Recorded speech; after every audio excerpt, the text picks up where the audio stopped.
За да се ускори процесът и да се повиши ефективността на работа, специалистите от общинското предприятие са монтирали на камиона механизъм за автоматично разпръскване на асфалт на място.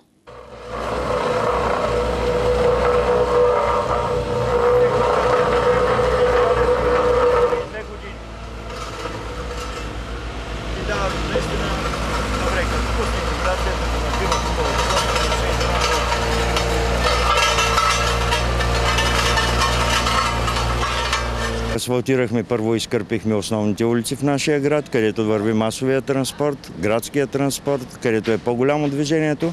Както виждате, тук сме на един обект, който е по-малка, второстепенна улица в един от нашите квартали. Вече работим и по тях. Влизаме да запълним всички дупки, за да създадем удобства на гражданите. Тук виждате едно съоръжение, което сами си пригодихме и си направихме, а именно този термокош с изолация, с шнекове. Вече е много по-лесно на самите работници не да хвърлят на ръка асфалта от една страна, както виждате, че с 2-3 човека може да се обслужва машината. А от друга страна и асфалта се запазва топъл, от което качеството пък на закърпените дупки е много по-добро и се работи много по-бързо. Пак в същия квартал предстои преасфалтирането на участък от улица Котовска от кръстовището с Петрохан до булевард България. Днес трасето беше обработено, за да може да се положи новия асфалт. Тук виждаме една улица, която днес окончателно се подготвя. Изнасят се отпадъците след фрезоването й.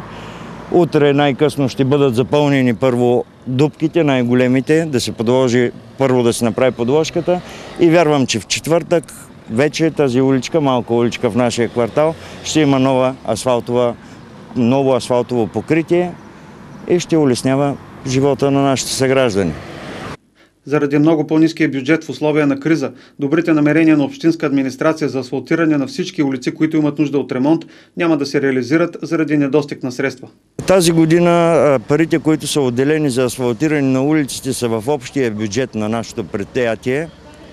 Но то, както знаете, има много задачи. Видели сте в града, че върви и маркировката на нашия град, поддържат се знаците, но разбира се, най-голямото количество пари отива за поддръжката на уличната мрежа, именно изкърпването, именно на по-големи участъци. Може би сте забелязали на булевард Липник как на големи участъци изкърпихме и мислим, че се получава качествено. За жалост нямаме достатъчно пари да бъде като минали години, когато правихме цели улици. Може би си спомняте миналата година цялата улица Бозвели, която направихме. Тази година до метан станцията направихме само цялостно един участък. За жалост средствата не стигат, кризата си е криза.